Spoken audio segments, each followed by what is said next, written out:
Hello everyone, start करते हैं chapter number 6 that is input tax credit.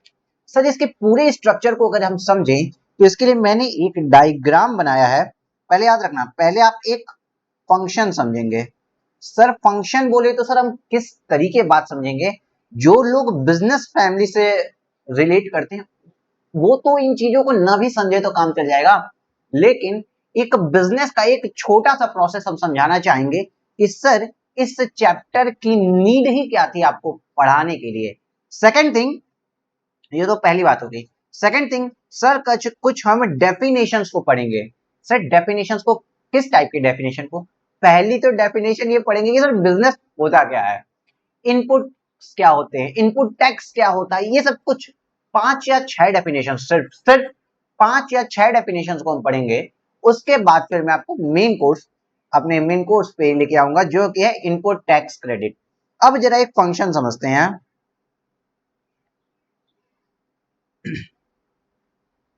आओ sir इस फंक्शन को देखते हैं। सर इसमें क्या मैंने किया है इस चीज को पहले देखिए। अज्यूम करिए सर यहां पे ना ये एक मोबाइल हम रेडिंग ले रहे हैं अभी के लिए, बाद में इसको इरेज कर देंगे, ठीक है। सर यहाँ पे ये एक आपको दिख रहा है ना, ये सर एक मोबाइल है, ठीक, सेल फोन है। तो क्या सर ये सेल फोन ऐसे ही बस ऐसे ही आया और ऐसे ही हो गया वो बन गया? नहीं सर, इसमें डिफरेंट कंपोनेंट्स होते हैं जो एक साथ मिलके बने होंगे। मानते हैं यहाँ पे सैमसंग कंपनी, पेन गायब हो गई क्या है तो, सैमसंग कंपनी ने सर जब एक ये मोबाइल फोन अपना बनाया तो सर इस सैमसंग कंपनी ने इसके कैमरे को सोनी से खरीदा। सोनी कंपनी से इसने कैमरे खरीदे। देखिए सोनी कंपनी से कैमरे खरीदे। ये जो एलईडी फ्लैश लाइट है सर, इसने किसी दूसरे कंपनी से खरीदी। इसने लेंसेज, ये सब कुछ सेंसर या लेंसेज किसी और कंपनी से परचेज किए। मदरबोर्ड किसी कंपनी से परचेज किया। Chip set that is processor, मान लीजिए सर इसने कोई प्रोसेसर मीडियाटेक का प्रोसेसर मीडियाटेक से खरीद लिया। सर इसने स्पीकर हर्मन कार्बन के स्पीकर लगा लिया, सोनी के ही स्पीकर इसने लगा दिए। इस तरीके के कुछ इनपुट्स लिए, मतलब बहुत सी चीजों को जोड़ के एक प्रोडक्ट बना दिया। बहुत सी चीजों को जोड़ के एक प्रोडक्ट बना लिया। आप देखिए इस मोबाइल फोन में इतनी चीजें जुड़ी और ये मोबाइल फोन बना है। सर इसमें कुछ सर्विस भी तो ले सकती है। मानते हैं सर इसने ये पेंटिंग सर्विस दे दी, जो मेटेलिक कलर का यहाँ पे पेंट आपको दिख रहा है ना पूरे एरिया में, इसने इस पे पेंटिंग करवाई, सेलफोन बना, बैक कवर पे पेंटिंग की सर्विस किसी और से ले रहा है। तो एक बात बताओ बॉस, ओ भाई लोग इधर देखो ना, एक बात बताइए सर, क्या एक मोबाइल को बनाने के लिए, इस एक प्रोडक्ट को बनाने के लिए डिफरेंट टाइप के प्रोडक्ट्स नहीं लग गए इसमें? ये एलईडी लाइट लगी, ये लेंसेज लगे, मदरबोर्ड लगा, चिप लगा, स्पीकर लगा, इन चीजों को जिससे ये एक पूरा का पूरा प्रोडक्ट बना है ना सर, इन चीजों को पता है क्या कहते हैं? इन चीजों को कहते हैं इनपुट्स। क्या कहते हैं? इनपुट्स। ये जो एलईडी लाइट है इसको इनपुट कहेंगे। इसको क्या कहेंगे? लेंसेज को इनपुट, कैमरा इनपुट। क्योंकि ये चीजें इनपुट हुई हैं तो भाई साहब आपका मोबाइल फोन बन पाया है। समझ लो, ये चीजें इनपुट हुई हैं तो आपका मोबाइल फोन बन पाया है। सर हाँ, इसको तो हम अगर इनपुट कह दिए कैमरे को, तो सर पेंटिंग वाले को क्या कहे? उसको भी इनपुट कहनी, उसको इनपुट सर्विसेज कहते हैं। आपने ना इस पे स्प्रे पेंट की सर्विस ली, या उस कमोडिटी को, उस प्रोडक्ट को बनाने के लिए, बनाना हम एक एग्जांपल ले रहे हैं, आप सर्विस देने के लिए भी हो सके कुछ प्रोडक्ट और सर्विसेज ले रहा हूं मैं। इस एग्जांपल पे एकदम रिजिड मत हो जाना। रेस्टोरेंट सर्विस वाले के लिए आलू इनपुट है और मान लो कुकिंग सर्विस इनपुट सर्विस होती है। अभी इस एक एग्जांपल पे रिजिड मत हो जाना, इस एक एग्जांपल के थ्रू बात को समझने की कोशिश करना। सर जो इसने मोबाइल के पीछे पेंटिंग की सर्विस ली ना, उसको क्या कहेंगे सर? इसको इनपुट सर्विसेज कहेंगे। इसको कहते हैं इनपुट सर्विसेज।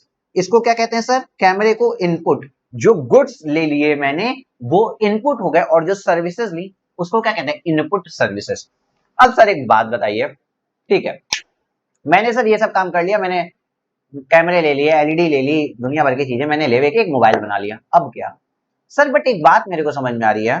हाँ सर अज्यूम करिए मैंने ये मोबाइल बनाया और अब मैंने इसको बेचा तो 79,999 का इंट्रोडक्टरी प्राइस मैंने रखा था, ठीक है सर, मैंने ये वाला प्राइस रख दिया। और जब इस पे मैंने जीएसटी कैलकुलेट किया तो 14,400 का जीएसटी पेबल आता है।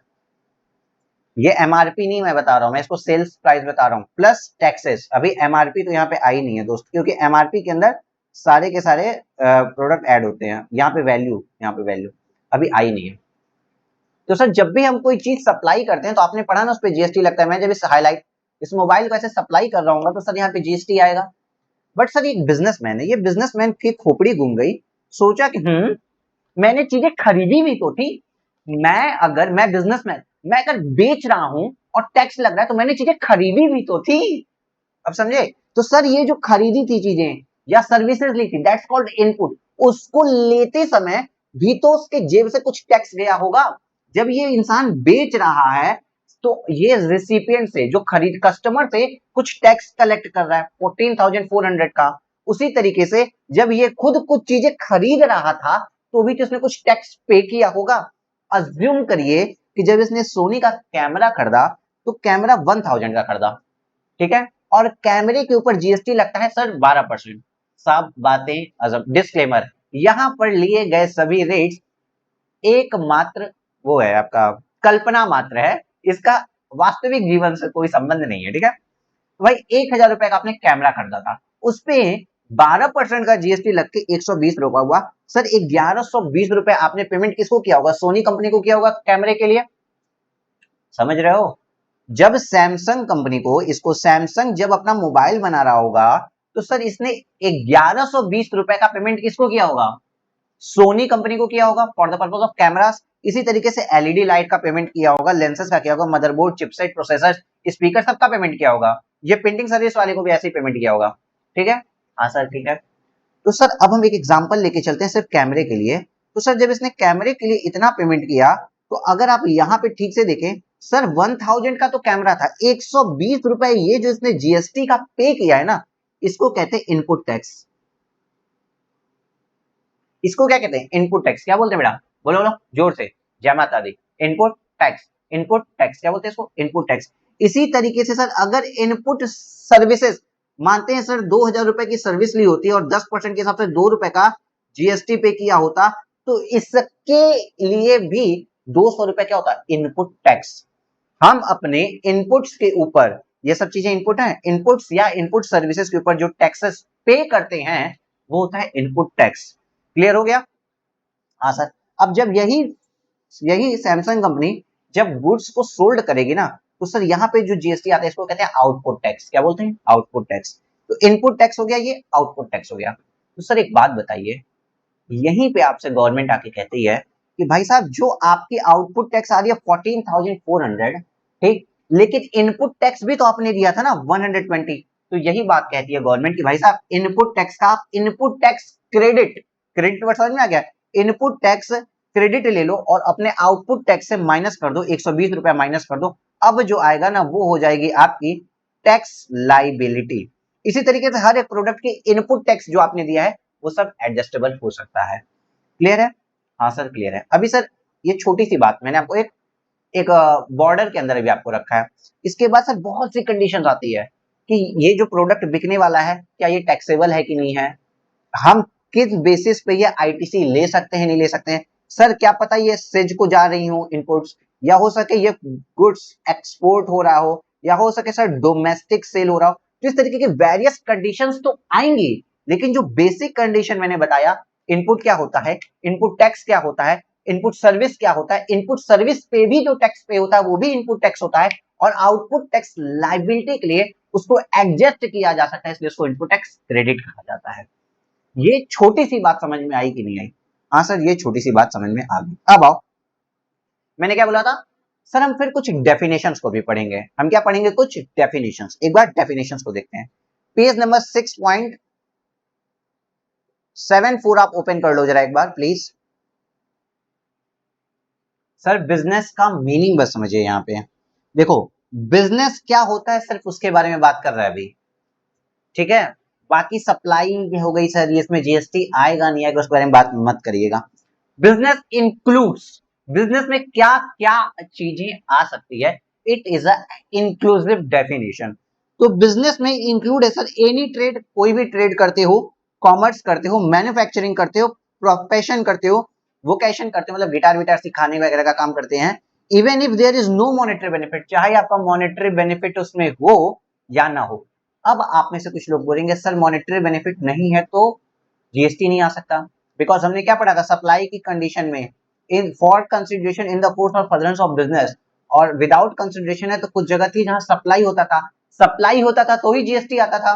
बट बेटा यहाँ पे सिर्फ बिजनेस की डेफिनेशन समझो, वो सप्लाई में आता है, जीएसटी आता है कि नहीं आता, वो सब बड़ी बातें हैं, अभी छोटा टर्म समझना है बिजनेस क्या होता है। इन the course of furtherance of business आपने सप्लाई में पढ़ा था ना, तो बिजनेस क्या है उस बात को समझो, यहाँ पे उस बात को समझने की नीड है।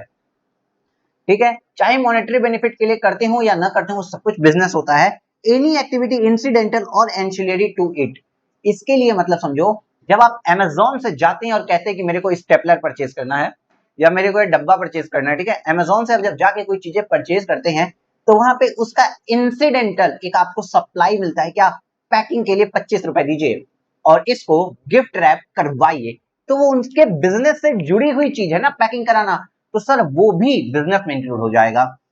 Any activity for same nature, कोई भी एक्टिविटी उस नेचर की, even if no volume quantity or frequency, चाहे उसका बहुत ज्यादा वॉल्यूम नहीं है। एग्जांपल के लिए मेरा पुराना 10 साल पुराना जनसेट मैंने आज भेज दिया, जनरेटर सेट, तो सर जनरेटर से 10 साल के बाद केवल एक बार, भाई उसकी कोई फ्रीक्वेंसी ही नहीं है, अगर हम उस बिजनेस एसेट को बेचते हैं ना तो भी उस बिजनेस एसेट को बेचना भी मेरे बिजनेस के अंदर आता है।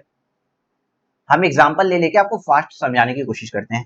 Supply acquisition of goods including capital goods and services, हम सप्लाई करते हैं या खरीदते हैं, हम सप्लाई करते हैं या खरीदते हैं कोई भी कैपिटल गुड्स या अदर गुड्स और services in connection with commencement और क्लोजर ऑफ बिजनेस, चाहे बिजनेस शुरू करते समय हम खरीदें वो भी बिजनेस है, और बिजनेस बंद करते समय हम बेच दें वो भी बिजनेस के मीनिंग में आता है।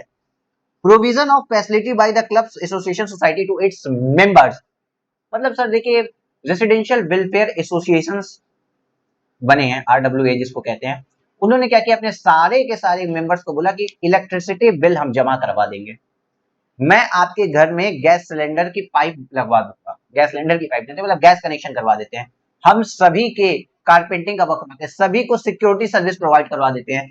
तो वो जो मेंबर, एक क्लब अपने मेंबर्स को जो सर्विसेज दे रहा है वो भी बिजनेस की मीनिंग में आता है। ठीक है, एक क्लब अपने मेंबर्स को जो सर्विसेज दे रहा है वो भी बिजनेस की मीनिंग में आता है। Admission to any premises for a consideration, amusement park में जाते हो यार, तो अम्यूजमेंट पार्क में जाते हो किसी भी आप एरिया में जब आप जाते हैं और टिकट लेके उसके अंदर आपको एंट्री मिलती है सर्कस के अंदर एज लाइक, तो सर वो सब क्या है बिजनेस के मीनिंग में आता है। Service as a holder of an office accepted in course or furtherance of trade profession or vocation, किसी को आपको ऑफिस का होल्डर बना दिया गया, किसी ट्रेड एसोसिएशन में आपको क्या बना दिया गया, कमिटी मेंबर बना, कमिटी मेंबर छोड़ा आपको सेक्रेटरी बना दिया गया, आप सारे डिसीजंस ले रहे हो वहां के और उसके लिए आपको कुछ रेम्युनरेशन मिल रही है, किसी कंपनी में डायरेक्टर बना दिया गया, ठीक, तो वो सब भी बिजनेस के मीनिंग में आता है। A activity of race club including by way of totaliser of licence book and all that, इसका क्या मतलब होता है सर, घोड़ों पे जो रेस लगती है ना उस रेस के लिए एक टोटलाइजर होता है, कि आपने देखा होगा ना बुकी को आप पैसे देते हो, कहते हो भाई घोड़ा नंबर 8, घोड़ा नंबर 6, तो इस तरीके की जो सर्विसेज आपको मिलती है टोटलाइजर, देखो यहाँ पे वर्ड भी है टोटलाइजर और लाइसेंस बुक कीपर के द्वारा, वो भी बिजनेस की मीनिंग में आता है। और any activity by a government local authority as a public authorities, कोई भी एक्टिविटी जो ये पब्लिक अथॉरिटीज करती हैं, गवर्नमेंट इंक्लूड बोथ सेंट्रल और स्टेट गवर्नमेंट। ठीक ठीक है सर जी। अब बात सर कुछ समझते हैं, अभी तक तो हम सर समझे क्या, मैंने कुछ डेफिनेशन समझाई जिसमें एक डेफिनेशन अभी तक आपने देखी बिजनेस की, और बिजनेस की डेफिनेशन में याद रखना है activity by government local authority और पब्लिक अथॉरिटीज, ये लोग जो एक्टिविटीज करती है इसको भी बिजनेस की मीनिंग में लाया जाता है। ठीक है, हाँ सर। सर एक एग्जांपल दो, अरे यार देखो कई बार क्या होता है ना कि ट्रांसफॉर्मर सेट करती है किसी फैक्ट्री के लिए कौन, उस स्टेट की पावर कॉर्पोरेशन लिमिटेड, अगर मतलब जैसे मान लो यूपी की मैं बात करता हूँ तो यूपी पीसीएल उत्तर प्रदेश में जो पावर कॉर्पोरेशन लिमिटेड है, Uttar Pradesh power corporation limited, अगर उसने किसी फैक्ट्री के लिए कोई जनसेट कहीं इंस्टॉल करवाया तो वो तो उससे चार्जेस लेती है ना, स्टेट गवर्नमेंट की कंपनी कर रही है, उसी तरीके से गवर्नमेंट भी कुछ काम करती है। तो अगर गवर्नमेंट खुद गवर्नमेंट वगैरह, भाई गवर्नमेंट आपको रेंट पे अपनी म्युनिसिपलिटी, म्युनिसिपल गवर्नमेंट्स जो होती है म्युनिसिपैलिटी होती है, रेंट पे फैक्ट्री वगैरह, रेंट पे फैक्ट्री नहीं सॉरी, रेंट पे शॉप्स वगैरह देती है, क्योंकि म्युनिसिपैलिटी फैक्ट्री तो नहीं देती, आपको लैंड दे देती है, आपको शॉप दे देती है, तो गवर्नमेंट की ये सब सर्विसेज बिजनेस की मीनिंग में आता है। ठीक, बिजनेस की मीनिंग आप समझे। अब सर आप समझो एग्जेम्प्ट सप्लाई क्या होती है, जिसपे टैक्स नहीं लगता है, जिसपे आउटवर्ड टैक्स लायबिलिटी नहीं आती है, दैट्स कॉल्ड एग्जेम्प्ट सप्लाई। तो सर ये एग्जेम्प्ट सप्लाई क्या होती है, बोलो। देखो, एग्जेम्प्ट सप्लाई का मतलब क्या होता है, सप्लाई अट्रैक्टिंग निल रेट। कुछ जगह सप्लाई निल रेट होती है, मतलब वहां पे रहता है रेट निल। निल मतलब जीरो मत समझो, निल मतलब निल, क्योंकि जीरो बोले तो किसी भी चीज पे जीरो का मल्टीप्लाई करने पे जीरो आता है। निल रेट, अच्छा जीरो ही समझ लो, मतलब इम्पैक्ट तो मैथमेटिकली वही पड़ रहा है, बट इसको जीरो रेट सप्लाई मत बोलना, बिकॉज जीरो रेट सप्लाई आपको एक अलग जगह मिल जाएगा, जो एक्सपोर्ट करते हैं तब हम बोलते हैं इसको। ठीक है, वहां पे अभी आप अलग चीज समझना। निल रेट बहुत सी जगह होता है। दूसरा होता है supply wholly exempt from tax, जैसे कि एग्रीकल्चर प्रोडक्ट्स की सप्लाई होली एग्जेम्प्ट है, उस पर कहीं टैक्स आता ही नहीं है, चाहे सीजीएसटी हो चाहे आईजीएसटी हो। साथ ही साथ साथ इंक्लूड होता है नॉन टैक्सेबल सप्लाई, कुछ सप्लाई टैक्सेबल ही नहीं है, as like alcoholic liquor for human consumption. इसका क्या मतलब निकला सर, एग्जेम्प्ट सप्लाई में आपका इंक्लूड आ गया non taxable supply, alcoholic liquor for human consumption, या निल रेट जिसपे निल रेट चार्ज होता है, या फिर wholly exempt supply agriculture product. इन तीनों का नाम क्या है, exempt supply. Clear clear. Sir goods और सर्विस के भी डेफिनेशन है, जिसको हम ऑलरेडी पढ़ा चुके हैं, यहाँ पे बस आपको एक बार रिवाइज करा देते हैं। सर्विस इनपुट सर्विसेज, सर्विस मतलब इनपुट सर्विस, वो पेंट कराने वाली बात, means services used intended to be used in the course of furtherance of business. अगर आप सर्विस अपने बिजनेस के अंदर लेते हैं तो उसको इनपुट सर्विस कहते हैं, जैसे मोबाइल का बैक कवर प्रिंटिंग की सर्विस मैंने बताई थी। ठीक है सर जी। गुड्स के केस में सर इनपुट गुड्स क्या हो गए, वो कैमरा वगैरह मैंने बताए थे, that's called input. Input inputs means goods other than capital goods, जो कि इन the course of furtherance of business आपने लिया। और कैपिटल गुड्स क्या होता है, goods value which is capitalised in the books of account person claiming ITC. तो capital goods का मतलब आप सीधे सीधे इधर ओ भाई साहब इधर देखो, कैपिटल गुड्स का मतलब समझो, मोबाइल फोन बनाने के लिए जो मशीन थी ना सर, ये सब जो चीजें, ये सब जो प्रोडक्ट्स लग रहे हैं, ये तो सर मेरे कैपिटल हो गए, ये तो सर मेरे सॉरी इनपुट्स हो गए। लेकिन इसको पूरी असेंबलिंग की एक मशीन होगी जो इन सारे कंपोनेंट्स को असेंबल करती होगी, उस मशीन को क्या कहेंगे सर, कैपिटल गुड्स कहेंगे। इतना क्लियर हो गया कि नहीं क्लियर हो गया, क्लियर हो गया सर। अब इनपुट टैक्स, इनपुट टैक्स में मैंने बता दिया क्या कहते हैं, किसको कहते हैं, देख लो वही बात लिखी है यहाँ पे। Sir input tax includes, input tax का मतलब पहले समझो, tax payable under forward charge in respect of supplies made to recipient. जब आप कैमरा खरीदे ऐसे सोनी से, तो आपने इनपुट टैक्स दिया था वहां पे 200 रुपए के आसपास, 120 रुपए के आसपास का था, कितने का था, 120 रुपए के आसपास का, दैट्स कॉल्ड इनपुट टैक्स। उसी के बारे में यहाँ पे बोल रहा है। ठीक है, चाहे आपने सीजीएसटी फॉर्म में दिया हो, एसजीएसटी फॉर्म में दिया हो, यूटीजीएसटी के फॉर्म में दिया हो, या आईजीएसटी के फॉर्म में दिया हो, वो सब कुछ इनपुट टैक्स कहलाता है। लेकिन उसके अंदर इंक्लूड होता है, राजू लोग इंपॉर्टेंट, राजू लोग यहाँ लिखो इंपॉर्टेंट, ये बात इंपॉर्टेंट है। इंक्लूड क्या होता है, tax payable under reverse charge. मतलब sir tax payable under reverse charge, अगर आपने लीगल सर्विस लेते और legal service as a input service लेते और इनपुट पे आपने उसके टैक्स भरा होता ना, तो वो भी इनपुट टैक्स आपका, इनपुट टैक्स आपका रिवर्स चार्ज मैकेनिज्म के अंदर, भले आपने टैक्स अपने पॉकेट से पे किया है डायरेक्टली, लेकिन उसको इनपुट टैक्स लायबिलिटी कहते हैं, आउटपुट टैक्स लायबिलिटी नहीं कहते हैं। स्टेटमेंट सुन लो, रिवर्स चार्ज मैकेनिज्म के अंदर जो टैक्स पे आप करते हैं, जो टैक्स पे रेसिपिएंट करता है, उसको इनपुट टैक्स लायबिलिटी कहते हैं, और वो इनपुट टैक्स होता है। ठीक, वो आउटपुट टैक्स लायबिलिटी नहीं होता है। ठीक है sir. IGST leviable on imported import of goods, import of goods जब आप किए होगे तो उस पर कुछ आपने आईजीएसटी पे किया होगा, उसका भी आपको इनपुट मिल जाता है। एग्जांपल के लिए सर सैमसंग कंपनी यहाँ बना रही है, बट उसने क्या किया, कोरिया से कुछ कंपोनेंट्स इंपोर्ट किए, और जब उसको इंपोर्ट किया ना तो कस्टम डिपार्टमेंट ने उस पर जीएसटी लगा दिया, तो जो जीएसटी लगा है उसका भी आप इनपुट ले सकते हो, तो वो भी इनपुट टैक्स के अंदर आता है। लेकिन एक चीज सर इनपुट टैक्स के अंदर नहीं आती है, वो होता है कंपोजिशन टैक्स। कंपोजिशन टैक्स जो कंपोजिशन टैक्स लेता है वो इसमें आता नहीं है, और एक्चुअल में वो आपसे कलेक्ट भी नहीं किया जाता है, तो कंपोजिशन टैक्स नहीं आता है। ठीक है सर जी, ये हो गया इनपुट टैक्स, बहुत इजी बात थी यहाँ तक लिखी हुई। अब एक नई definition sir, non resident taxable person किसको कहते हैं। सर देखो इसमें लिखा है नॉन रेसिडेंट भी है और टैक्सेबल पर्सन भी है, मतलब वो कोई टैक्सेबल सप्लाई तो कर रहा है लेकिन वो भारत में नहीं रहता होगा। तो सर ऐसा आदमी जो कैजुअली आया, ओकेजनली आया, कभी कभार भारत में आके कुछ सप्लाई कर दिया, और उसका कोई फिक्स प्लेस नहीं है भारत में बिजनेस करने का, उसको कहते होंगे सर। तो देखो क्या लिखा है, नॉन टैक्स नॉन रेसिडेंट, पहली बात तो अपने शब्द में ही बता रहा है, non resident taxable person means any person supplying goods and services occasionally, occasionally goods और सर्विस को जो सप्लाई करता है एज प्रिंसिपल एजेंट और इन एनी अदर कैपेसिटी, चाहे वो प्रिंसिपल की कैपेसिटी में करता हो, चाहे वो एजेंट की कैपेसिटी में सप्लाई कर रहा हो, चाहे वो किसी और कैपेसिटी में आके प्रोपराइटर बन के सप्लाई कर रहा हो, चाहे वो किसी भी कैटेगरी में प्रिंसिपल एजेंट या कुछ भी बन के अगर वो ओकेजनली आके सप्लाई कर रहा है और having no fixed place of business, उसके बिजनेस का कोई फिक्स प्लेस इंडिया में नहीं है, रेसिडेंस का कोई फिक्स प्लेस इंडिया में नहीं है, तो सर उसको नॉन रेसिडेंट टैक्सेबल पर्सन कहते हैं। देखो सर नॉन रेसिडेंट है तो वैसे भी रेसिडेंट का प्लेस तो इंडिया में होगा ही नहीं, ठीक ठीक है। और सर आगे पढ़ा जाए, अब इनवर्ड सप्लाई क्या होती है सर, इनवर्ड सप्लाई, बाबू ए बाबू, हाँ हाँ सर जी, यही सब तो इनवर्ट सप्लाई थी यार, यही सब तो इनवर्ट सप्लाई थी। सोनी का कैमरा मंगवा लिया, हरमन कार्बन के स्पीकर मंगवा लिए, और पता नहीं किसी का मदरबोर्ड मंगवा लिया, कोई लेंसेज मंगवा लिया, कोई सेंसर मंगवा लिया, मीडियाटेक का प्रोसेसर मंगवा लिया, ये सब इनवर्ट ही तो है आपके लिए। ये सब चीजें आपने इनवर्ड आपने मंगाई तो है सप्लाई करने के लिए, सब चीजें आप ऐसे मंगा के सप्लाई कर, मंगाओगे बनाओगे और सप्लाई कर दोगे।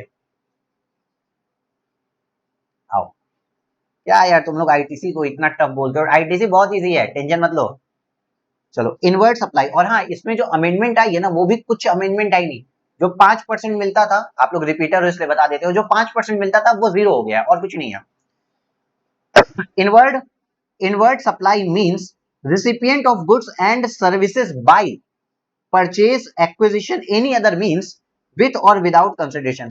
आप भाई इनवर्ट सप्लाई मतलब रिसिप्ट ऑफ गुड्स और सर्विस, आप गुड्स लिए हो, आप गुड्स लिए हो, सर्विसेज लिए हो, परचेज किए हो, गुड्स के केस में एक्विजिशन भी कह सकते हो, ठीक है, एक्वायर किए हो, या एनी अदर फॉर्म, किसी भी तरीके से आपने परचेज किया, एक्विजिशन किया, किसी भी फॉर्म में आपने गुड्स और सर्विस को अगर रिसीव किया है ना विथ और विदाउट कंसिडरेशन, चाहे फोकट में ही क्यों ना किया हो, वो आपके लिए इनवर्ट सप्लाई है। क्या है? Inward supply. Clear? Clear. Sir zero rated supply, देखो वहां पे हम नील रेटेड को मैंने, अरे नालायक, ओह नालायक राजू, राजू इधर देखो, यहाँ मैंने बोला था नील रेटेड को जीरो रेटेड मत बोलना, नील रेटेड बोले तो नील, जिसपे टैक्स नहीं लग रहा है, नील रेट है, नील रेट है, जीरो रेटेड नहीं है, नील रेट है, मतलब इसका नील रेट फिक्स होता है। लेकिन अब यहाँ पे जीरो रेटेड क्या होता है, इधर सुनो, 5 मिनट के लिए कहीं ध्यान मत ले जाना, नील रेट और जीरो रेट में इतनी कंफ्यूजन है, मैं अभी 2 मिनट के अंदर क्लियर कर दूंगा, लेकिन तुम्हारा पूरा ध्यान 5 मिनट यहाँ रखना, ठीक ठीक है, मैं बताऊंगा 2 ही मिनट में, लेकिन 5 मिनट ध्यान देना। सर जीरो रेटेड सप्लाई क्या होती है? Zero rated supply export of goods and services, हमने उठा के माल ऑस्ट्रेलिया भेज, मैंने ये बनाया, देखो यहाँ मेरी प्रोसेसिंग यूनिट थी, ये बन के एक मार्कर आया, अब मैंने इसको उठा के जापान भेज दिया, ऑस्ट्रेलिया भेज दिया, दैट्स कॉल्ड एक्सपोर्ट किया मैंने अपनी टीचिंग सर्विस नेपाल में दे दी यार, और किस कंट्री में क्या ही भेजाएगा आदमी, ठीक है, तो वहां पे जब मैंने अपनी सर्विसेज दी थी तो मैंने एक्सपोर्ट ऑफ गुड्स या एक्सपोर्ट ऑफ सर्विस की, that's called zero rated supply, zero rated supply, ठीक है। साथ ही साथ सर अगर supply of goods and services to SEZ developer or SEZ unit, किसी सेज डेवलपर को स्पेशल इकोनॉमिक जोन जो होते हैं ना, इकोनॉमिक जोन जिसको गवर्नमेंट डिक्लेयर करती है, उस जोन के अंदर का कोई डेवलपर है, याद रखना जोन का डेवलपर या सेज यूनिट को अगर कोई सर्विसेज देते हो तो वो भी जीरो रेटेड सप्लाई होती है, क्योंकि स्पेशल इकोनॉमिक जोन से फिर वो एक्सपोर्ट ही होने वाली है, तो उसको इनपुट पे टैक्स मत दो। सको समझो, यहाँ पे अगर कोई कमोडिटी बन रही है तो इसको जो भी आप दे रहे हो ना, स्पेशल इकोनॉमिक जोन के अंदर अगर कोई भी कमोडिटी कोई भी गुड्स बन रहा है तो उसमें जो भी इनपुट्स यूज हो रहा है उसको भी जीरो रेटेड बोला जाता है, क्योंकि जनरली क्या होता है कि सेज में जो चीजें बनती है वो फिर डायरेक्ट क्या हो जाती है, एक्सपोर्ट हो जाती हैं। तो सर इसलिए कहा जाता है कि अगर आप सेज डेवलपर या सेज यूनिट को कुछ भी दे रहे हैं तो वो कौन सी सप्लाई है, जीरो रेटेड सप्लाई है, या फिर अगर आप डायरेक्टली भी कुछ एक्सपोर्ट करते हैं तो वो क्या है, जीरो रेटेड सप्लाई है। अब एक बात सुनो, ओह कंफ्यूजन दूर करने के लिए हम आ गए हैं, ठीक ठीक है सर जी, कंफ्यूजन दूर करो, देखो अरे यार ये कंफ्यूजन दूर कर रहे थे हम तो, कंफ्यूजन दूर करनी है अब आप लोगों को ही तो। सर जीरो रेटेड सप्लाई, और जीरो रेटेड सप्लाई और सर नील रेटेड। ठीक ठीक है, नील रेटेड मान लीजिए यहाँ पे एक गुड्स है, गुड्स ए, ठीक है, ये इस पे गवर्नमेंट मतलब जीएसटी काउंसिल बता दिया है कि इस पे जीएसटी का रेट पता है क्या है, नील, NIL, नील रेट। ठीक ठीक है सर जी। तो ये गुड्स को चाहे आप डोमेस्टिक बेचो, कुछ भी करो भाई साहब, इस गुड्स के साथ कुछ भी करो, आपका ऑलवेज नील रेट होगा। ठीक है, ऑलवेज नील रेट होगा। अब देखो जीरो रेटेड सप्लाई क्या होता है। मानते हैं सर ये एक मोबाइल फोन है, और इस मोबाइल फोन को ना जब आपने दिल्ली दिल्ली में बेचा, तो सर दिल्ली में जब आप बेचते हो, रिकॉर्ड हो रहा है क्या बेटा? हाँ ठीक है सर, जैसे मान लेते हैं मोबाइल फोन के ऊपर माइक्रो प्रोसेसर है, चलो माइक्रो प्रोसेसर तो इंडिया से आते हैं, जनरली मैं कोई ऐसी चीज लेता हूं जो इंडिया में बन रहा है, बात है, चलो ठीक है, समझ में गया। मोबाइल फोन है, ठीक है, ये मोबाइल फोन है, ठीक है सर, ये मोबाइल फोन अगर दिल्ली में बिकता है, कंपनी यहाँ पे मोबाइल फोन की कंपनी है, अगर इस प्रोडक्ट को दिल्ली में बेचती है, तो सर इस पे रेट है 18%, जीएसटी रेट है 18%, समझ में आ रहा है ना? हाँ सर, जीएसटी रेट है 18%। लेकिन अगर इसी गुड्स को इसने क्या किया, इसने ना ऑस्ट्रेलिया में अगर एक्सपोर्ट करता है, तो पता है इसको क्या कहते हैं, जीरो रेट सप्लाई, और तब सर इसको कह देते हैं जीरो रेट, यहाँ पे कोई जीएसटी नहीं लगता है। मतलब सर नील रेट वाला तो ऑलवेज ही नील है, लेकिन कोई भी रेट हो, चाहे 28% हो, 5% हो, 12% हो, 10% हो, कोई भी रेट का कमोडिटी जब इंडिया से बाहर जा रहा है, एक्सपोर्ट कर रहे हैं गुड्स को या सर्विसेज को, या says special economic zone developer या स्पेशल इकोनॉमिक जोन यूनिट को सप्लाई करते हैं, तो वो जीरो रेटेड सप्लाई हो जाती है, उस पर टैक्स ही नहीं लगता है। यहाँ पे मान लेते हैं सर 10,000 रुपए का गुड्स होता है, 18% के हिसाब से 1800 रुपए जीएसटी लग के यहाँ पे 11,800 रुपए का बिल बनता है दिल्ली में। लेकिन जब ऑस्ट्रेलिया जा रहा है, तो भारतीय सरकार, भारत गवर्नमेंट, इंडियन गवर्नमेंट क्या चाहती है कि भैया एक्सपोर्ट प्रमोट हो, तो वो कहेगी 10,000 रुपए प्लस जीएसटी है जीरो रेट, मतलब जीरो, तो यहाँ पे पेमेंट करो सिर्फ और सिर्फ 10,000 रुपए का। अब इतना मैंने आपको समझा दिया यहाँ पे कि जीरो रेटेड क्या होता है, कोई भी रेट हो वो जीरो रेट में कन्वर्ट हो जाता है अगर वो गुड्स या सर्विसेज एक्सपोर्ट होती हैं या स्पेशल इकोनॉमिक जोन डेवलपर या स्पेशल इकोनॉमिक जोन यूनिट को सप्लाई की जाती है। इससे ज्यादा क्लियर अब आपको इस बैच के अंदर हम नहीं कर पाएंगे, और यहां पे आपकी डेफिनेशंस होती हैं खत्म। अब सर आप पॉइंट नंबर 2 पढ़ेंगे, लेकिन हम बुक को बड़ा कर रहे हैं, पहले जितनी डेफिनेशन पढ़ाए पढ़ लो तुरंत तुरंत तुरंत, वरना सबको हम 1 घंटा एक्स्ट्रा पढ़ाएंगे, ठीक है? चलो तुरंत डेफिनेशन सारी पढ़ो। देखिए सर, अब आप प्रोविजन ऑफ सेक्शन 16 पढ़ेंगे। सेक्शन नंबर 16 बात करता है आईटीसी लेने के लिए एलिजिबल कौन से लोग हैं। आईटीसी इनपुट टैक्स क्रेडिट, ओ हाँ तुमको भी इनपुट टैक्स क्रेडिट मिल जाएगा, हाँ तुम भी आईटीसी ले लो, तुम भी आईटीसी ले लो, सभी लोग आईटीसी थोड़ी लेते रहेंगे। तो गवर्नमेंट ने बोला आप क्या किए, देखो एग्जाम्पल, आप गए, आपने रसगुल्ले ऑर्डर किए, रसगुल्ले खाए, आपका रसगुल्लों पे जो रेस्टोरेंट का बिल था उसका भी आईटीसी लोगे, तो भाई गवर्नमेंट कहती है हर कोई आईटीसी नहीं ले सकता। एक लिमिट लगाई कि भैया यही लोग, एक कंडीशन लगाई इवन कि यही लोग आईटीसी ले सकते हैं, तो उनके लिए बताया। पहली बात सेक्शन 16 के अंदर बताते हैं, और साथ ही इसके साथ ही एक मैं बताता हूं सेक्शन 17 भी आएगा कि इन चीजों पे आईटीसी नहीं मिल सकता है। तो पहले समझो सेक्शन 16 के अंदर की एलिजिबिलिटी ऑफ आईटीसी क्या है, कौन से लोग इनपुट टैक्स क्रेडिट के लिए बॉस एलिजिबल हैं। तो provision 16, section 16 relating to eligibility and condition of taking ITC, read with relevant rule summarized below। एक ही जगह सब कहानी बता दी है इन्होंने। देखो पहली बात सर, आईटीसी लेगा कौन? आईटीसी वही बंदा लेगा जो रजिस्टर्ड पर्सन हो। रजिस्ट्रेशन आपका नेक्स्ट चैप्टर है, लेकिन आईटीसी उसी को मिलता है जो रजिस्टर्ड पर्सन हो और जो सामान खरीदे थे ना वो बिजनेस के लिए खरीदे हो। ये दो बेसिक बात तो आपको समझ में अब तक आ ही चुकी होगी सर। तो देखते हैं सर लिखा क्या है।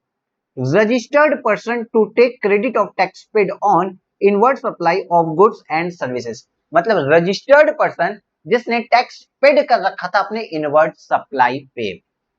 एग्जाम्पल सर, सैमसंग यहाँ रजिस्टर्ड पर्सन है और इसने अपनी इनवर्ड सप्लाई बोले तो कैमरा के ऊपर 120 रुपए का क्या किया है सर, टैक्स पे करके रखा था। क्लियर है? तो वही बोला कि इनवर्ड सप्लाई पे टैक्स पे रखा है रजिस्टर्ड पर्सन ने, ठीक, चाहे इनवर्ड इनपुट पे हो या इनपुट सर्विसेज पे हो। यूज, और अब उसको मतलब कैमरा को use or intended to use in the course or furtherance of business, उसको अपने बिजनेस में यूज करना चाहता है। कैमरा लेके वो घर पे आंख खींच मेरी फोटो नहीं कर रहा है, उस कैमरे को वो मोबाइल में लगाएगा, उसको फिर बिजनेस के लिए यूज करना चाहता है। पहली बात, रजिस्टर्ड पर्सन ने इनपुट टैक्स पे कर रखा है और उसको बिजनेस के लिए यूज करना चाहता है। In the following 4 condition of fulfil, ये तो भाई 2 बात हो ही गई। हाँ सर, हम खरीदे हैं क्यों? क्योंकि हम बिजनेस करना चाहते हैं और हम रजिस्टर्ड भी हैं और बिजनेस में उसको यूज भी करेंगे। अच्छा, अब 4 कंडीशन को दिखाओ। पहली बात, he has furnished return under section 39 की रिटर्न गई हो। दूसरी बात, tax on such supply has been paid either in by cash और input tax, cash is paid sorry tax is paid either in cash और इनपुट टैक्स। बोले तो tax उस सप्लाई पे हो चुका हो जाना चाहिए, चाहे वो टैक्स कैश में पेड हो रहा हो चाहे इनपुट टैक्स में। मतलब सर देखो, सर देखिए सोनी कम, एक एग्जांपल मैं ऐसा ले लूं ना आपको जो आगे भी हम बता पाए आपको। देखो, अच्छा यहाँ पे आओ, याद रखना सोनी कंपनी है, सोनी है, ठीक है। सोनी ने यहाँ पे हमको जो कैमरा दिया, ये चलो कैमरा, जब सोनी ने हमको दिया सर 10,000 रुपए चार्ज किए, 120 रुपए का टैक्स लगाया, ये है आपका जीएसटी, ये है आपका वैल्यू और ये है आपका बिल अमाउंट जो आप दोगे। कौन देगा? बायर देगा। कौन देगा? सैमसंग देगा। सैम्स ओहो सॉरी, बिल पेबल, ठीक है, बाय सैमसंग। सैमसंग बोले तो कौन है सर? यहाँ पे बायर है। बेटा भावनाओं को समझना अभी। ये आपका है एक 1120 रुपए का।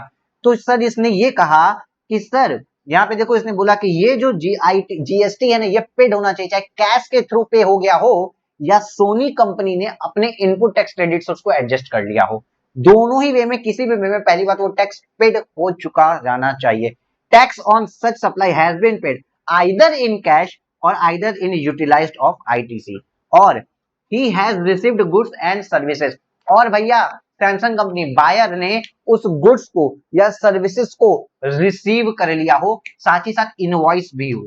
he has valid tax invoice debit note prescribed tax paying document। तो सर पहली बात, हमको किसी भी कमोडिटी के लिए अगर आईटीसी लेना है तो रजिस्टर्ड पर्सन उस इनपुट को बिजनेस में या इनपुट सर्विसेज को बिजनेस में यूज करना चाहता है, तब वो आईटीसी ले सकता है। अब आईटीसी लेने जा रहा है तो क्या आपने रिटर्न अंडर सेक्शन 39 भर दी है? हाँ, टैक्स उस सप्लाई पे हो गया था, सोनी से आपने माल खरीदा तो सोनी ने उस पे टैक्स पे कर दिया है ना, चाहे कैश से भरे चाहे आईटीसी से भरे, ठीक। और साथ ही साथ आपको वो गुड्स मिल जाना चाहिए, गुड्स इन ट्रांजिट नहीं, गुड्स मिल जाना चाहिए और आपके पास इनवॉइस भी होनी चाहिए। ये चारों बातें क्लियर होगी तब सर आपको उस पर इनपुट टैक्स क्रेडिट मिलेगा। अब सर एक बात देखिए, कई बार आपने पढ़ा होगा goods to third person, bill to ship to model. मतलब मैंने क्या बोला कि भाई मैं पेमेंट भरता हूं, मेरे को माल मत दो, माल दे दो डायरेक्ट मेरी फैक्ट्री को। मतलब मैं पुणे में बैठा हूं, पुणे में माल मत भेजो, सीधे गाजियाबाद माल भेज दो मेरी फैक्ट्री में। तो जब मेरी फैक्ट्री में चाहे किसी और की फैक्ट्री में जॉब लोकेशन पे भी माल पहुंच गया ना, तो रिसीव्ड भले ही थर्ड पर्सन को हुआ, आईटीसी लेने के लिए मैं एलिजिबल हो जाऊंगा, बिकॉज वहां पे goods receive to third person ऐसा माना जाएगा कि रिसिपिएंट को, बायर को वो माल रिसीव हो चुका है और अगर मेरे पास वैलिड डॉक्यूमेंट है, इनवॉइस है, तो मैं उसका आईटीसी ले सकता हूं। इतनी बात क्लियर है? हाँ सर क्लियर है। अब देखिए सर, कई बार माल क्या होता है कि लॉट्स में रिसीव होता है, लॉट्स में। अज्यूम करिए मैं सोया बड़ी आपको पता होगा, सोया, हाँ ठीक है, सोया का तेल निकालता हूँ, ठीक। मेरी फैक्ट्री, मैंने बोला भाई साहब मुझे ना 500 मैट्रिक टन सोया देना और 5 लॉट्स में देना, हर हर वीक के एंड में आप मेरे को 5 वीक तक देते ना, 100 metric ton, 100 metric ton, 100 metric ton, 100 metric ton, 100 metric ton, इस तरीके से माल सप्लाई करना। तो वो कहता है ठीक है सर मैं ऐसे करूंगा। वो मुझे सामान तो 5 लॉट्स में देता है लेकिन इनवॉइस एक ही निकालता है 500 मैट्रिक टन का। मेरा जो सप्लायर है जिससे मैंने परचेज किया है वो इनवॉइस एक ही निकालता है 500 मैट्रिक टन का, ठीक। तो सर इस केस में क्या होगा ना, हर एक लॉट जब जब हमको रिसीव हुई उस पे हम आईटीसी नहीं लेंगे। जब हमको लास्ट लॉट रिसीव हो जाएगी 5वें हफ्ते में जब मुझे लास्ट लॉट रिसीव हो जाएगी तो भी हम आईटीसी तभी हम आईटीसी ले सकते हैं। और ऑलवेज याद रखना, इस पे क्वेश्चन बनता है, फाइनल लेवल पे क्वेश्चन बनता है कि गुड्स रिसीव्ड इन लॉट्स, जो लॉट्स में गुड्स आ रहे हैं उस पे ITC allowed upon receipt of last lot. Last lot, हमेशा लास्ट लॉट पे आईटीसी मिलता है। बहुत बार दिमाग जाएगा, प्रपोर्शनेट ले लो ना, प्रपोर्शनेट ले लो ना, 20% माल आ गया 20% का आईटीसी ले लो ना, कभी मत लेना। ऑलवेज रिमेंबर लास्ट लॉट पे, लास्ट लॉट जब रिसीव होगी तभी आप आईटीसी के लिए इलिजिबल हो जाओगे। ठीक है सर, ठीक है। अब सर एक और बात, एक कहानी और, एक कहानी हमारी जुबानी। देखो सर मैंने क्या किया, प्रिंटर, अपुन सर एक प्रिंटर खरीदता है, प्रिंटर सर मैंने खरीदा है सर 15,000 रुपए का, सर मैंने प्रिंटर खरीदा है, ठीक है। और सर इस पे ना जीएसटी लग गया, आईजीएसटी लग गया, मानते हैं 1500 रुपए, यार 1500 मानते हैं सर, 1000 आईजीएसटी लग गया, टोटल अमाउंट आया 16,000 रुपीज, ठीक है, ठीक है। अब सर चूंकि मैंने बिजनेस में लिया है तो सर जब बैलेंस शीट बनेगी तो असेट में हम प्रिंटर लिखाएंगे और इस पे डेप्रिसिएशन भी चार्ज करेंगे। तो गवर्नमेंट क्या कहती है, अगर आपने इस आईजीएसटी को क्रेडिट ले लिया है, अगर क्रेडिट ले लिया है तो 15,000 पे डेप्रिसिएशन जाएगा। बिकॉज एक बात सोचो ना यार, तुम 1,000 रुपए का क्रेडिट भी ले रहे हो और 16,000 की वैल्यू को अगर आप डेप्रिसिएशन लोगे तो आप तो यार जीएसटी का 2 बार फायदा ले रहे हो ना। तो गवर्नमेंट ने 2 ऑप्शन कहा। फर्स्ट ऑप्शन गवर्नमेंट कहती है कि या तो आप इस जीएसटी का क्रेडिट ले लीजिए, या सेकंड ऑप्शन, अगर जीएसटी का क्रेडिट ले लेते हैं तो फिर सर आप 15,000 रुपए पे डेप्रिसिएशन क्लेम करेंगे। सेकंड ऑप्शन गवर्नमेंट कहती है ये जीएसटी का क्रेडिट मत लो और सर क्या करो, 16,000 रुपए पे डेप्रिसिएशन क्लेम कर लीजिए। यही बात यहां पे लिखी है, इन्होंने क्या लिखा, if depreciation claimed on tax component, अगर टैक्स कंपोनेंट पे, जीएसटी कंपोनेंट पे आपने डेप्रिसिएशन क्लेम कर दिया ना तो सर वो आईटीसी उसका नहीं मिलता है। क्लियर है, उसका आईटीसी नहीं मिलता है। साथ ही साथ यहाँ पे देखिए कुछ बातें भी लिखी है, goods delivered received provided to third person on registered person bill to ship to वाले मॉडल की बात लिखी है कि जो ये था ना कि he has to be receive the goods, इस तरीके से चार्ट देखो कि भाई गुड्स रिसीव होना चाहिए, तो थर्ड पर्सन को भी रिसीव हो गया तो भी हम मान लेंगे कि रिसिपिएंट को मिला है। अब सर एक बात बताइए, सर मैं आज के 2017 में जीएसटी आया तो 2018 का क्रेडिट कोई आदमी 2022 में ले सकता है क्या? जब मन आए तब क्रेडिट ले लें? गवर्नमेंट रिकॉर्ड कहां तक खंगालती फिरेगी? गवर्नमेंट कहां तक चेक करेगी, हाँ भाई इस बंदे ने इस डेट को ये परचेज की थी, इसने आईटीसी सही लिया है नहीं लिया है? तो ये बहुत प्रॉब्लम का एरिया बनता। तो एक टाइम लिमिट डाल दी गई कि भाई साहब इससे ज्यादा डिले करोगे ना तो आप क्रेडिट नहीं ले सकते। इसका एक एक्सेप्शन भी डाला, लेकिन पहले लिमिट समझते हैं। देखिए, time limit for availing ITC, ITC pertaining to a particular financial year can be availed by 20 October of next financial year और annual return whichever is earlier. जैसे कि मान लो अगर आप देखिए तो प्रीवियस ईयर 21-22 के तक का मार्च, दैट इज 31 मार्च 2022 तक का आप 20 अक्टूबर 2022 तक, या फिर इसकी जो भी एनुअल रिटर्न जाएगी विच एवर इज अर्लियर तक का आप आईटीसी ले सकते हैं। मतलब जो भी परचेज आपने financial year 21-22 that is year ended 31 मार्च 2022 में की है, उस परचेज तक अगर आपको आईटीसी लेना है तो उस परचेज का आईटीसी लेने की लास्ट डेट क्या है, 20 अक्टूबर 2022, या एनुअल रिटर्न जब भी आपने दे दिया, अगर 20 अक्टूबर के पहले आपने एनुअल रिटर्न दे दिया है तो वही लास्ट डेट हो जाएगी आईटीसी लेने की।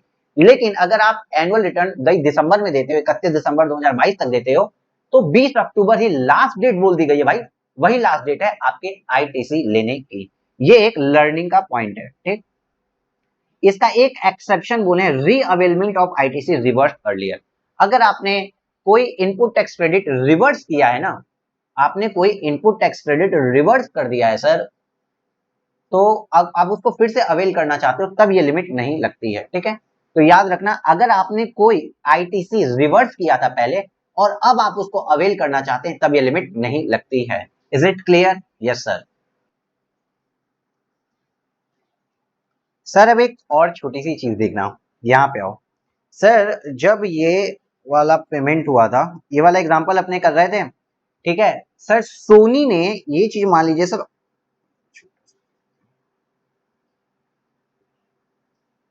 मानते हैं सर अक्टूबर 2000 21 लिखे, 21 में ये वाला ट्रांजेक्शन हुआ, ठीक है। अब सर क्या हुआ, अक्टूबर 2021 में सोनी ने आपको बिल पे किया, आपने आपको ये गुड्स दे दिया और बिल दे दिया, अभी आपने पेमेंट नहीं किया है, सैमसंग ने अभी पेमेंट नहीं किया है सर। सैमसंग क्या करता है, इसको पेमेंट ही नहीं कर रहा है, सैमसंग पेमेंट ही नहीं कर रहा है। यहाँ पे सर अक्टूबर छोड़ो, यहाँ पे आपका अगस्त 2022 आ गया, सैमसंग ने पेमेंट ही नहीं किया। लेकिन ये जो 120 रुपए का है, ये सैमसंग ने इनपुट टैक्स क्रेडिट ले लिया होगा ना, समझो बात को, बहुत से बच्चों को यहां तकलीफ आती है, यहां बात समझो। अब क्या हुआ होगा कि इस महीने में, बात समझना, बहुत से बच्चों को यहीं पे इसी एरिया में तकलीफ आती है, इसलिए हम फिर से बता रहे हैं।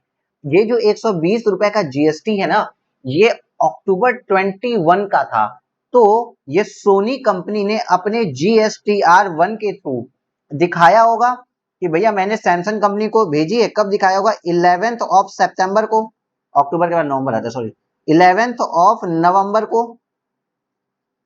अब जब आईटीसी दिखाया कि भैया, सॉरी जीएसटी पेबल दिखा दिया कि 120 रुपए का जीएसटी हम पे कर रहे हैं गवर्नमेंट को, सैमसंग को मैंने इनवॉइस दी थी, तो सैमसंग को भी दिख गया कि हाँ भाई साहब ये वाला आईटीसी क्लेम कर लेगा, वो सैमसंग ये वाला आईटीसी क्लेम कर लेगा, बिकॉज 11 नवंबर को अगर सोनी ने, सप्लायर ने अपने GSTR1 आउटवर्ड सप्लाई, मेरे वर्ड्स को ठीक से सुनना, आउटवर्ड सप्लाई स्टेटमेंट में दिखा दिया, तो 20 मतलब 20 नवंबर को ये जीएसटी लाइबिलिटी अपनी दिखा रहा है, 11 नवंबर को, 20 नवंबर जीएसटी पेड कर दिया होगा गवर्नमेंट के पास, 20 नवंबर को जीएसटी का पैसा पहुंच गया, लेकिन पूरा का पूरा 1120 रुपीज अभी सैमसंग से आए ही नहीं है, और 180 दिन से ज्यादा हो गए। तो एक बात सोचो ना यार, सोनी के लिए कितनी बड़ी प्रॉब्लम हो गई।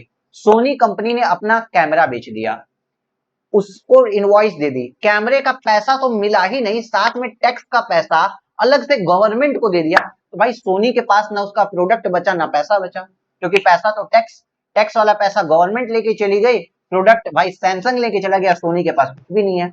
तो सर ये भी एक जेन्युइन हार्डशिप है बिजनेस के अंदर। तो यहाँ पे एक बात कही गई कि अगर ऐसी कोई कंडीशन होती है तो आईटीसी कैंसिल कर देगा। ये क्या होता है ना, 180 दिन के अंदर अगर पेमेंट नहीं मिलता है, इसको 180 दिन के अंदर अगर पेमेंट नहीं मिलता है ना, तो भाई साहब यहाँ पे ये पोर्टल पे दिखा देता है कि भैया ये वाला जो आईटीसी है ये हमको रिफंड करो, वो सामने वाला आदमी पेमेंट नहीं कर रहा है। ठीक, अभी आप बेसिक बातें समझो बेटा। तब क्या होगा, सैमसंग ने अब ये बोल दिया कि भैया ये वाला हमको जीएसटी चाहिए, सोनी बोलता हमको चाहिए चाहिए चाहिए, ये वाला जीएसटी वापस करो मेरा, सामने वाला पेमेंट नहीं देता है, तो जीएसटी डिपार्टमेंट कहता है ठीक, ले जाओ जाओ तुम ये जीएसटी वापस ले लो। लेकिन अब देखो मजे की बात क्या है, तुम जीएसटी वापस ले लो, इसको क्या बोल दिया, तुम जीएसटी वापस ले लो, लेकिन मजे की बात सुनो, ये जीएसटी वापस ले लो, लेकिन अक्टूबर में ही, अक्टूबर नहीं नवंबर, नवंबर 21 को, इस महीने में नवंबर 21 में ये भाई सैमसंग साहब तो इनपुट टैक्स क्रेडिट ले चुके थे ना, 6 महीने तक पेमेंट नहीं मिलने के कारण सोनी कहता है कि भैया वो मेरी टैक्स लायबिलिटी नहीं बनती है, बंदा पैसा नहीं दे रहा, मेरा पैसा वापस करो। गवर्नमेंट ने कहा ले जाए 120 रुपए तेरे जीएसटी के, लेकिन इस 120 रुपए का सैमसंग ने क्या ले रखा था, क्रेडिट ले रखा था। तो सैमसंग से अब क्या कहेगी, सैमसंग को जीएसटी डिपार्टमेंट कहता है कि भैया तुम ये 120 रुपए का जो आईटीसी ले लिए हो अब वापस करो विथ इंटरेस्ट। आओ देखो, ITC to be added to the output tax liability with interest at the rate 80% if value plus tax of goods and services is not paid within 180 days of the issuance of invoice. मतलब अगर invoice issue होने के 180 दिन के अंदर अंदर value 1000 रुपए plus GST 1180 रुपए, अगर पूरे के पूरे पैसे अगर रिसिपिएंट यानी बायर पे नहीं करता है, तो जो आईटीसी था ना, इनपुट टैक्स क्रेडिट जो 100 रुपए था, वो उसके आउटपुट टैक्स लायबिलिटी में जोड़ दिया जाता है विथ इंटरेस्ट। यही बात यहाँ पे लिखी है, आप चाहो तो दोबारा पढ़ लो कि ITC to be added to the output tax liability with interest at the rate 18% if value plus tax of goods 18% interest के साथ आउटपुट टैक्स लायबिलिटी में जोड़ दिया जाएगा यदि वैल्यू और उसका जीएसटी दोनों सप्लायर को पे नहीं किया गया है 180 दिन के अंदर अंदर। On payment of ITC could be reavailed without any time limit. और जब आप मतलब ये सप्लायर जो आईटीसी का पेमेंट फिर से कर देगा, मान लिया आपने सप्लायर को पेमेंट कर दिया और सप्लायर ने टैक्स भर दिया, सप्लायर को आप पूरा पेमेंट कर दिया तो सप्लायर टैक्स भर दिया उस चीज का। सोनी को मान लीजिए आप 180 दिन बाद जगे और सोनी को आपने 1180 रुपए का पेमेंट पूरा कर दिया, तो अब सोनी को तो आपको 1180 पूरा पेमेंट करना पड़ेगा। याद रखना, ये नहीं कह सकते कि भाई हम आईटीसी नहीं लिए तो 1000 रुपए देंगे, ऐसे नहीं होता। ठीक है, आपको सोनी को 1180 रुपए पूरा पेमेंट करना पड़ेगा। आप सैमसंग हो, आप सोनी को 1180 रुपए का पूरा पेमेंट करोगे। तो जब आपने 1180 रुपीज का सोनी को पेमेंट किया तो 180 जो टैक्स का कंपोनेंट पेमेंट किया ना, उसको फिर आप आईटीसी उस अमाउंट का ले सकते हो। लेकिन इसके कुछ रूल्स है, एक्सेप्शन है कि कहां पे ये 180 दिन वाला रूल नहीं लगेगा। जहां पे आपको पैसा नहीं देना है या फिर जहां पे आपको टैक्स रिवर्स चार्ज में देना हो, क्योंकि रिवर्स चार्ज में तो अपनी पॉकेट से आप टैक्स देते हो ना। तो देखो सर, 180 दिन वाला रूल नहीं लगता है रिवर्स चार्ज सप्लाईज के अंदर, क्योंकि रिवर्स चार्ज के अंदर रिसिपिएंट या बायर खुद ही टैक्स देता है। सप्लायर की पॉकेट से टैक्स नहीं जा रहा है, सप्लायर की जेब से टैक्स नहीं जा रहा है, रिसिपिएंट अपनी जेब से टैक्स दे रहा है, तो इसलिए वहां 180 दिन वाला रूल नहीं लगेगा। ये रूल इसलिए आया था कि भाई सप्लायर के पास से प्रोडक्ट और टैक्स का अमाउंट दोनों चल जाता था, रिसिपिएंट अपना पेमेंट नहीं करते थे तो ये दिक्कत थी। लेकिन यहाँ पे रिवर्स चार्ज में सप्लायर थोड़ी टैक्स भर रहा है, रेसिपिएंट अपनी पॉकेट से रिवर्स चार्ज के अंडर टैक्स भर रहा था, तो वहां पे 180 डेज वाला रूल नहीं आएगा। डीम्ड सप्लाई विदाउट कंसिडरेशन, जहां कंसिडरेशन ही नहीं था वहां पे भी ये रूल नहीं लगेगा, क्योंकि भाई सप्लायर को पैसा चाहिए ही नहीं तो काहे का रूल लगेगा। और तीसरी जगह, addition made to the value of supplies, value of ये जो सप्लाई मैंने किया ना इसमें वैल्यू एडिशन हो गया। On account of suppliers liability being incurred on by the recipient of the supply, on account of suppliers liability being incurred by the recipient of supply, value में increase अगर हो जाता है, सप्लायर्स लायबिलिटी थी, इनकर किया किसने, रेसिपिएंट ने किया। भाई बाद में आपने देखा ना कई जगह मैंने बताया था, डेबिट नोट देके हमने वैल्यू बढ़ाई उसकी, मान लो इसको 1000 रुपए में दिया लेकिन इसकी वैल्यू इनहेंस हो गई, 1000 रुपए और आपके लिए मैंने चार्ज किए तो डेबिट नोट दे दिया। तो अगर ऐसा कोई है तो वहां पे भैया चीज नहीं देखेंगे। सर मतलब नहीं समझ में आया ना, और बता देते हैं। तुम लोग को बिना एग्जाम्पल की चीजें नहीं समझ में आती जल्दी। जैसे कि इसी केस में सोनी भाई साहब ने 1120 रुपए का दिया, लेकिन बाद में बोला कि सर जो लेंस आपको गया था ना वो ज्यादा अच्छी क्वालिटी का था, आपको कैमरा के साथ उसका लेंस भी गया और लेंस की इनवॉइस बनना भूल गई है, लेंस की अलग से 100 रुपए की इनवॉइस बनती है। तो ये जो एडिशनल वैल्यू 100 रुपए की इनवॉइस बनी, इसके ऊपर फिर ये रूल नहीं लगेगा 180 दिन वाला, क्योंकि भाई साहब ये अक्टूबर 21 में थोड़ी इनवॉइस बनी है, वो तो लेटर ऑन डेट में जाके बनी है ना लेंस की। तो सर वहां पे ये रूल नहीं लगेगा। वही बात लिखा है कि अगर एडिशंस कुछ किए गए हैं तो उस पर ये 180 दिन वाला रूल नहीं लगेगा। इतना क्लियर है कि नहीं क्लियर है? हाँ सर क्लियर है। अब देखो एक रिस्ट्रिक्शन है और ये अमेंडेड हो गई है, रिस्ट्रिक्शन है जो अमेंडेड हो गई है। पढ़ो पहले, आओ पहले पढ़ लो। ITC to be availed in respect of invoice or debit note, the details of which have been furnished by the supplier, जो ITC recipient लेता है लेकिन सप्लायर के डॉक्यूमेंट के बेसिस पे, तो ITC to be availed in respect of invoice or debit note, the details of which has been furnished by the supplier in GSTR1 या IFF। GSTR1 में सप्लायर ने जो जो सप्लाई दिखाई है ना उसके बेसिस पे रेसिपिएंट ITC लेता है। तो अगर मान लीजिए जो जो इनवॉइस दिखाएगा उसी का आईटीसी मिलेगा। होता क्या था कि मान लेते हैं परचेज में ना 15 लोगों का सप्लायर ने दिखा दिया, वैसे यार इस रूल को हम पढ़ाना बहुत ज्यादा नहीं चाह रहे क्योंकि अमेंड हो गया है। चलो आगे पढ़ते हैं। Can not exceed 5% of eligible ITC available in respect of invoice और debit note, details of being has been furnished by the supplier in GSTR1। अब देखो हम शॉर्ट में एग्जांपल लेके बता रहे हैं बेटा, यहीं पे देखना। आ जाओ यहाँ पे, थोड़ा सा इधर आओ सब लोग। ये सैमसंग वाला था। अब ये सैमसंग वाले को देखो, इसने सोनी से कैमरा लिया, सोनी से भी लिया, मीडियाटेक से प्रोसेसर लिया, इसने 4-5 सप्लायर से अलग अलग आइटम लिए। अब ये सब सप्लायर जब अपना ये सब सप्लायर्स हैं जब अपना GSTR1 भरेंगे ना, GSTR1, ये सब के सब जब अपना GSTR1 भरे होंगे, GSTR1 भरेंगे तभी सर सैमसंग को जो जो चीजें GSTR1 में वो दिखाएंगे उसका आईटीसी लेने का अधिकार मिलता है, समझना। लेकिन क्या हुआ कि इसने GSTR1 भरा, इसने GSTR1 भरा, इसने GSTR1 भरा, इसने GSTR1 नहीं भरा और इसने GSTR1 भर दिया। तो सैमसंग के लिए प्रॉब्लम आ गई कि भाई साहब इसने GSTR1 नहीं भरा है तो हम क्या करें। तो पहले होता था कि जितने लोगों ने जीएसटीआर 1 भर दिया है ना, मानते हैं इसका टोटल आता है 100 रुपए, और ये जो भाई साहब जीएसटीआर 1 नहीं भरे थे, ये 35 रुपए का जीएसटीआर 1 नहीं भरे थे, एग्जाम्पल के लिए बता रहे हैं। तो होता था कि जितने का जीएसटीआर 1 आ गया है वो पूरा ले लो, 100 रुपए का आईटीसी ले लो, प्लस जितने का आईटीसी शो कर रहा है ना उसका 5% भी ले लो, प्लस 5 रुपए और ले लो, मतलब प्लस 5 और ले लो, टोटल 105 का आईटीसी ले सकते थे। बट रूल चेंज हो गया है, अब अगर जीएसटीआर 1 किसी ने नहीं दिया तो कोई मतलब नहीं, कोई एक्स्ट्रा आईटीसी नहीं मिलेगा। जितना आपके डॉक्यूमेंट में दिखा रहा है, जितना आपके डॉक्यूमेंट में दिखा रहा है सिर्फ उतना ही आईटीसी मिलेगा। तो यहाँ पे जो 5% वाला रूल पहले था ये अब न्यू अमेंडमेंट में हट चुका है। इतना क्लियर हो गया? हाँ सर, इतना क्लियर है। जो 5% वाला पॉइंट पहले था ये न्यू अमेंडमेंट में हट चुका है। यहां तक की चीजें एक बार आप देख लो। अच्छा रुको, हम ये भी इसका ये वाला प्रोविजन भी पढ़ा देते हैं, ठीक है, तुरंत तुरंत में क्लियर हो जाएगा। उसके बाद फिर हम आपको ये दोनों शीट, ये दोनों पेज एक साथ पढ़ने के लिए टाइम देंगे। आ जाओ आगे देखते हैं, आगे देखें। हाँ सर आगे देखते हैं, चलो आगे सर लिखा है प्रोविजंस ऑफ सेक्शन 17। सेक्शन 17 आ गया, 16 खत्म। Provision of section 17 relating to provision of section 17 relating to apportionment of credit and blocked credit, read with relevant rules and summarized as under।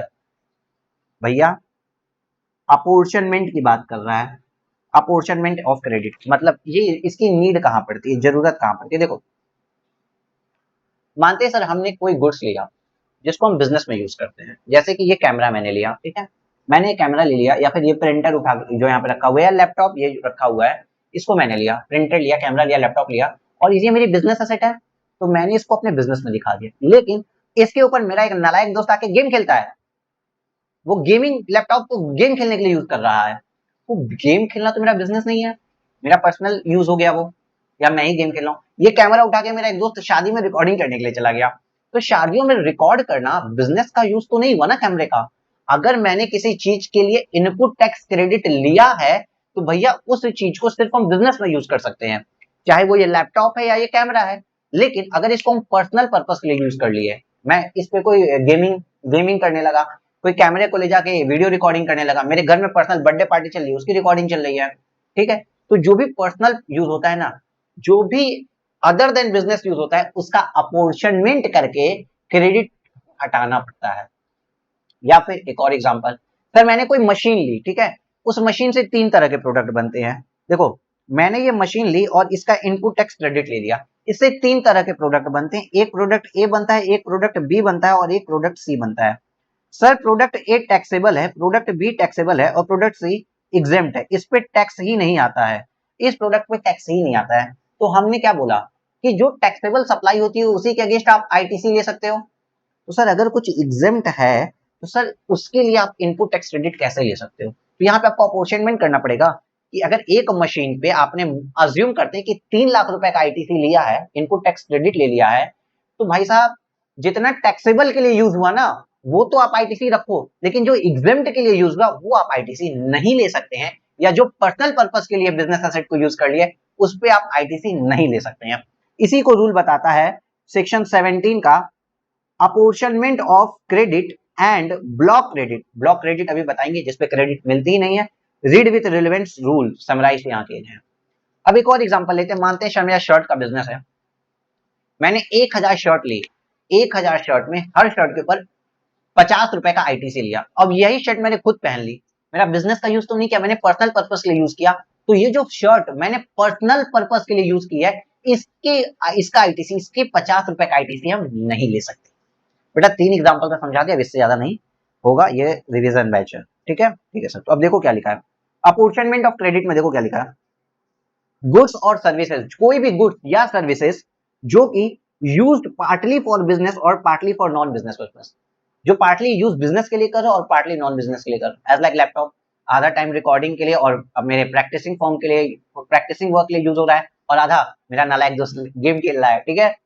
या फिर used partly to making taxable supply or including zero rated supply, taxable supply including zero rated supply, zero rated exempt नहीं होती है, नील वाली नील supply exempt होती है, याद आ गया ना। तो टैक्सेबल सप्लाई के लिए यूज करते हो एंड पार्शियली उसको exempt सप्लाई के लिए यूज करते हो। पार्शियली टैक्सेबल सप्लाई के लिए यूज करते हो, पार्शियली एग्जाम्प्ट सप्लाई के लिए यूज करते हो। अगर ऐसा कोई केस आता है तो ITC available on only as, तो आईटीसी आपको कैसे मिलेगा? Attributable to the business purpose, जितना बिजनेस के लिए यूज हुआ ना ये लैपटॉप, जितना मानते हैं लैपटॉप 40% बिजनेस के लिए यूज हुआ, 60% पर्सनल पर्पस यूज किया। तो 6-6 घंटे मेरा दोस्त इस पे गेम खेलता था, तो केवल 40% जो बिजनेस पर्पस के लिए लैपटॉप यूज हुआ वही हमको इनपुट टैक्स क्रेडिट मिलेगा। Attributable to taxable supplies including zero tax supply, अब मानते हैं उस टोटल मशीन से मैंने 2 करोड़ का माल बनाया, जिसमें से 60 लाख का माल एग्जेम्प्ट था और 1 करोड़ 40 लाख का माल टैक्सेबल था, तो केवल 1 करोड़ 40 लाख रुपए के माल को बनाने के लिए जो आईटीसी प्रोपोर्शनेट आता है उतने का ही हमें आईटीसी मिलेगा, 60 लाख के प्रोपोर्शन का आईटीसी हमको नहीं मिलेगा। इतना क्लियर हो गया होगा, ठीक है। ये एक स्पेशल है, यहां पे एग्जेम्प्ट सप्लाई में कुछ चीजें ऐड हो जाएगी, सुन लेना। एग्जेम्प्ट सप्लाई इंक्लूड्स, ये सिर्फ इसी के लिए एग्जेम्प्ट की मीनिंग है, और कहीं एग्जेम्प्ट में ये मत लिख देना। Exempt supply includes reverse charge supplies and transaction in securities, security का ट्रांजैक्शन और रिवर्स चार्ज मैनेजमेंट के अंदर जो आपने सप्लाई की वो भी एग्जेम्प्ट में आ जाता है, ठीक है। बिकॉज सर उसको एग्जेम्प्ट में इसलिए कर देते हैं कि रिवर्स चार्ज आरसीएम के अंदर आप कोई सप्लाई करते हो तो भाई वो सामने वाला टैक्स भर रहा है ना, आप थोड़ी टैक्स भर रहे हो। तो include reverse charge supplies transaction in securities and exclude activity relating to schedule to accept land and building when the consideration received post certification and first occupancy whichever is earlier। तो देखो बहुत ज्यादा confuse नहीं करेंगे हम, ये वाला point question के साथ समझा देंगे। एग्जेम्प्ट सप्लाई में आरसीएम भी आ गया और आपका ट्रांजेक्शन ऑफ सिक्योरिटीज भी आ गया। और याद करो शेड्यूल 3 के अंदर जहां पे हम बोलते थे कि सर ये सप्लाई नहीं है, वहां पे बिल्डिंग में हमने एक जगह सप्लाई बोल दिया था कि सर अगर फर्स्ट ऑक्यूपेंसी और कंप्लीशन सर्टिफिकेट के पहले अगर आप बुक करा लेते हो, 1 भी रुपया बुकिंग अमाउंट मिलता है, तो वहां पे सप्लाई ऑफ सर्विस आ जाता है। याद आ रहा है कुछ कि आपको कंस्ट्रक्शन की सर्विसेज दी गई है, तो उस वाले केस में भी ये चीज लगेगी, उस केस में भी चीज लगेगी। शेड्यूल 3 में तो नहीं लग रही, लेकिन बाकी इस वाले केस में चीज लगेगी। शेड्यूल 3 को एक्सक्लूड तो कर दिया, लेकिन शेड्यूल 3 का वो वाला केस जहां पे सप्लाई की मीनिंग में आ जाता था वहां पे चीज लगेगी। दोबारा रिपीट नहीं कर पाएंगे बॉस, ठीक है। अब सर ये लास्ट पॉइंट समझो, उसके बाद हम ब्रेक आपको दे देंगे। 57 मिनट्स हो चुका है, 1 घंटे की रिकॉर्डिंग करके उसके बाद ब्रेक दे देंगे आपको, ठीक है। सर बी पॉइंट में क्या कहता है, special provision for banking companies दिया गया। देखो यार, अब मैंने अब आपको क्या बताया, इनवॉइसेस है ना, कि यहाँ पे सर देखिए इनवॉइसेस के बेसिस पे आप आईटीसी लेते हैं, लेकिन सर ये जो बैंकिंग और एनबीएफसी कंपनीज होती है इनके पास सोचो दिन भर तो सर्विसेज चलती रहती है, ये सर्विसेज काटते ही रहते हैं और सर्विसेज लेते भी रहते हैं, सर्विसेज देते भी रहते हैं, सर्विसेज लेते भी रहते हैं, तो इनका ना इस तरीके का रिकॉर्ड मेंटेन करना बड़ा मुश्किल हो रहा था। बैंकिंग कंपनी और एनबीएफसी कंपनी, अभी आप बोलोगे सर बहुत बड़ी बड़ी कंपनियां भी हैं, विशाल, जैसे आप कहो सर एवेन्यू फ्यूचर मार्ट्स, मतलब डीमार्ट हुआ, Reliance digital, Reliance footprint, sir इनके भी तो इनवॉइसेस बहुत ज्यादा है, इनको कोई छूट नहीं है। केवल और केवल एनबीएफसी को, बैंकिंग कंपनीज और एनबीएफसी को एक छूट दे दी गई कि ये 2 ऑप्शन में आईटीसी ले सकते हैं, इनपुट टैक्स क्रेडिट लेने का 2 ऑप्शन। पहला अवेल प्रोपोर्शनेट आईटीसी, जिस तरीके से ये वाला काम हुआ है ना उसी तरीके से आईटीसी लो, प्रोपोर्शनेट करो अपना, एग्जेम्प्ट को कितना दिया, पर्सनल को कितना दिया, ठीक है। या तो फिर ऑप्शन 2 कर दो 50% ऑफ एलिजिबल आईटीसी।